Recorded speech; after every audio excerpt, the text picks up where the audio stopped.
Alright, seperti biasa kali ini gue akan bahas hal-hal yang lagi tren atau penting di dunia kripto, baik dari makro dan juga teknikal. Mungkin gue akan bahas mengenai inflasi Amerika Serikat ya, yang pekan ini juga masih membuat pergerakan market tidak stabil. Itu juga gue akan angkat mengenai pemerintah Inggris yang menyetujui RUU dokumen perdagangan elektronik yang bertujuan untuk mendigitalkan dokumen menggunakan teknologi blockchain. Terus juga ada kabar dari blockchain.com yang akan menghentikan akun kripto di Rusia ya, karena mengikuti sanksi Uni Eropa. So ya, langsung aja kita bahas. Let's go, gas bro.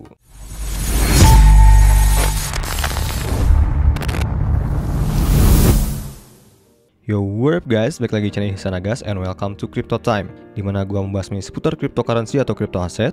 Jangan lupa sebelum lanjutin nonton video ini, kalian like dulu, oke? Silahkan komen di kolom komentar dari kota mana aja nih.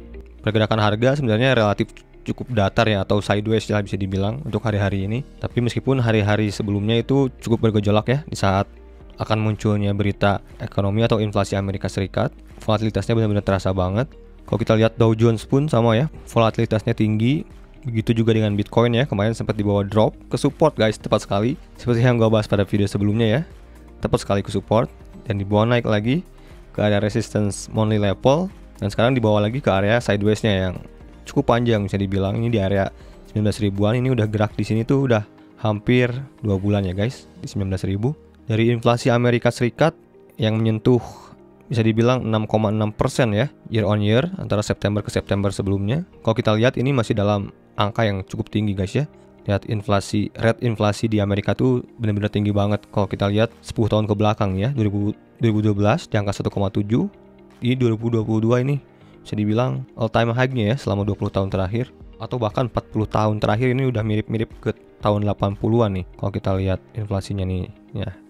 Nah, ini kan posisi kita sekarang di sini, inflasi Amerika ini udah menyamai perolehan nilai inflasi di tahun 80-an. Data inflasi ini memang membuat pelaku pasar menjadi pupus harapannya ya terhadap apakah nanti The Fed akan melonggarkan kebijakan moneternya. Karena apabila The Fed ini melonggarkan kebijakan moneternya, ya akan sangat baik untuk market. Jadi apabila The Fed ini kembali hawkish lagi, ya biasanya market cenderung harusnya masih dalam tekanan ya guys ya. Inflasi masih dibilang tinggi, meskipun kalau kita lihat ini udah mulai melandai ya. Kalau kita lihat dari Juni 2022 nih ke September 2022. Nah, ini menurut Sam Ro ya, salah seorang investor ya di Wall Street dan juga analis juga, dia berkata ya kebijakan moneter dari The Fed ini telah benar-benar mendominasi pergerakan market ya guys ya. Jadi ibaratnya setiap pergerakan dari market itu benar-benar bergantung dari kebijakan dari The Fed sekarang ini ya. Bahkan ada bisa dibilang, mungkin kalian pernah dengar, jangan fight the Fed, don't fight the Fed ya. Ketika The Fed nanti mungkin udah lunak, ya barulah kita mulai ngikutin. Jadi ikutin aja alurnya guys, ikutin apa yang The Fed mau gitu guys. Jadi kebijakan The Fed itu udah bisa menjadi permainan tebak-tebakan ya. Apapun yang Jerome Powell nanti katakan kebijakannya seperti apa, pasti sangat berpengaruh terhadap market. Jadi kita nantikan untuk kedepannya guys, bagaimana ya kebijakan-kebijakan dari The Fed. Jadi itu tentang The Fed. Kita beralih ke kabar pemerintah Inggris yang menyetujui RUU dokumen perdagangan elektronik yang bertujuan mendigitalkan dokumen menggunakan teknologi blockchain. Nah, ini nih seperti yang mungkin juga kalian tahu, pernah gua bahas pada video-video sebelumnya. Yang gua nantikan itu adalah adopsi sepenuhnya dari teknologi kripto ini yang blockchain ya. Kalau kita lihat di sini, dia tidak menyebutkan kripto apa ya atau kripto khususnya, tapi dia bilang blockchain. Berarti teknologinya ya, teknologi yang digunakan oleh kripto sendiri. Jadi otoritas Inggris baru-baru ini menyetujui RUU perdagangan elektronik baru yang bertujuan untuk memanfaatkan teknologi blockchain untuk mendigitalkan dokumen pemerintah. RUU tersebut berupaya untuk mendukung gagasan ekonomi tanpa kertas dengan memanfaatkan blockchain untuk mencetak kertas secara digital. Nah, otoritas Inggris baru-baru ini memberi tanda hijau pada RUU dokumen perdagangan elektronik baru yang diatur untuk mendigitalkan dokumen secara resmi menggunakan teknologi blockchain. Seperti yang gue bahas pada video ini ya, gue bilang itu udah gak bisa dipungkiri ya bahwa teknologi blockchain ini udah benar-benar dekat sekali dengan apa yang kita butuhkan untuk kehidupan kita ya. Tapi apakah kripto apa yang akan diadopsi, itu masih menjadi tanda tanya guys ya. Dan gue juga setuju dengan komentar dari Yoga Arif ya, dimana saya nggak tahu kripto akan diadopsi atau tidak, tapi saya tahu yang jelas teknologi blockchain pasti akan dipakai.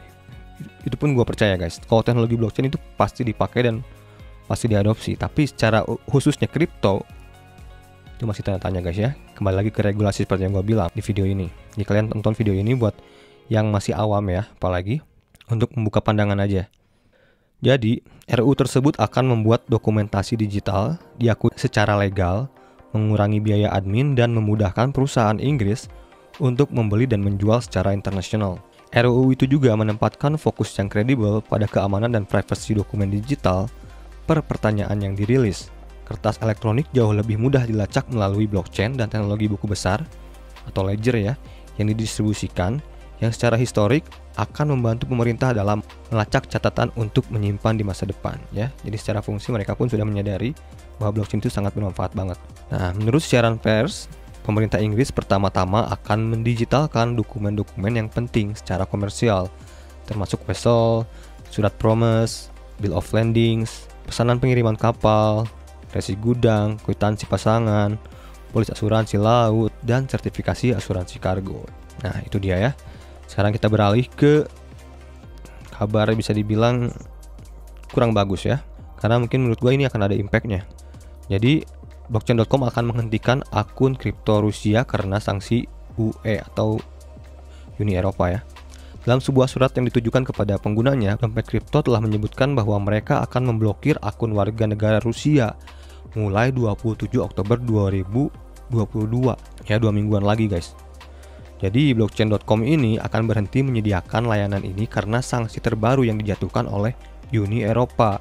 Nah, si penyedia platform dompet kripto ini akan terus mengizinkan orang Rusia untuk menarik dana mereka hingga 27 Oktober 2022. Jadi sekarang itu masih ada tenggang waktu nih. Binance, juga Coinbase, ya pokoknya bursa dan platform peer-to-peer lainnya ya akan menyetujui sanksi yang sama ya guys ya. Jadi ini menurut gue sebuah berita yang cukup buruk ya. Apalagi pengguna kripto di Rusia itu sangat besar guys. Jadi makanya akan ada tekanan juga di pasar mungkin ya. Ya mau tidak mau harus dipindahkan nih orang-orang Rusia yang menggunakan platform-platform ini. Nah, tapi di sini ada sebuah platform yaitu Bitfinex ya.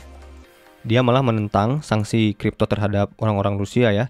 Di mana Bitfinex menyebutkan bahwa pihaknya bersedia untuk melindungi akun semua pelanggan mereka, tetapi sikap mereka dapat berubah jika diperintahkan oleh otoritas pengatur.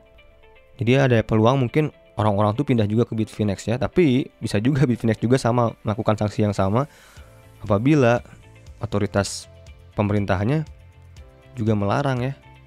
Wah, jadi ini sebuah tekanan banget ya buat orang-orang Rusia, apalagi yang hold kriptonya di platform centralized ini gitu ya, bisa dibilang. Kecuali orang-orang itu pindahkan ke wallet decentralized guys ya, atau non custodian gitu. Nah, sekarang kita bahas sedikit mengenai Bitcoin lah ya. Oke. Sebenarnya nggak ada yang luar biasa ya guys ya, sama aja sebenarnya seperti yang gue bahas pada video sebelumnya. Gue udah bahas juga di sini supportnya tepat sekali ke hit malah ya. Dan kalau kalian ngerti mengenai teknik strategi support and resistance, mungkin kalian juga udah cuan ya. Beli di support, jual di resistance gitu aja. Itu hal yang bisa dibilang cukup simple ya. Dan juga untuk menempatkan stop lossnya lebih low risk sebenarnya. Nah, bisa kalian tontonlah yang ini, support and resistance strategi ya. Ini benar-benar menurut gua salah satu strategi atau teknik yang simple untuk dipelajari dan juga untuk pemula ya. Dan mungkin kedepannya gua akan bikin lagi hal-hal seperti itu. Jadi ya, kalian nonton aja video-video gua atau subscribe video ini ya. Nah, sebagai catatan, jadi saat ini bisa dibilang investor tuh cenderung memasang mode wait and see ya. Meskipun data inflasi sudah mulai melandai bisa dibilang, ya kelihatannya kan, nih kalau kita lihat kan secara chart nih ya, udah mulai melandai sedikit-sedikit ya. Tapi investor tuh masih banyak yang perlu melihat bagaimana ini kebijakan suku bunga ke depannya nih ya. Apakah ini akan terus-terus hawkish nih ya? The Fed ini akan terus-terusan menaikkan suku bunga dengan ketat gitu ya. Dan juga kita perlu memperhatikan data indikator ekonomi lainnya. Karena ya bisa dibilang ya pergerakan kripto sekarang itu udah nggak jauh beda dengan pergerakan market saham Amerika ya guys. Jadi ya malah gue sekarang ini udah siap-siap banget sih incer saham-saham Amerika guys ya. Karena ya udah jelas gitu kalau saham Amerika ya jelas perusahaannya ada dan juga bisa dibilang ya lebih low risk lah ya, resikonya lebih rendah dan juga bisa kita analisa fundamentalnya juga. Tapi tidak ada salahnya kita diversifikasi kan ya, bisa dibilang begitu. Mungkin ini Google salah satu yang akan gue incer nih, saham Google dan juga mungkin BlackRock gitu ya. gua udah siap incer-incer lah, udah mulai siap-siap cicil nih saham-saham Amerika ini, udah banyak terdiskon guys. Kalau kalian tertarik mungkin beli saham-saham Amerika, kalian bisa cek peluang atau download aplikasinya Peluang guys. Bisa kalian download, linknya ada di deskripsi, atau referralnya ada juga di deskripsi buat kalian yang pengen dapat voucher gitu ya, lumayan. Nanti pas install terus daftar, kalian masukkan referral gue, nanti akan dapat bonus cashback biasanya. Oke, so ya itu dulu dari gue. Sampai ketemu di video gue selanjutnya. Salam cuan to the moon guys bro, and peace.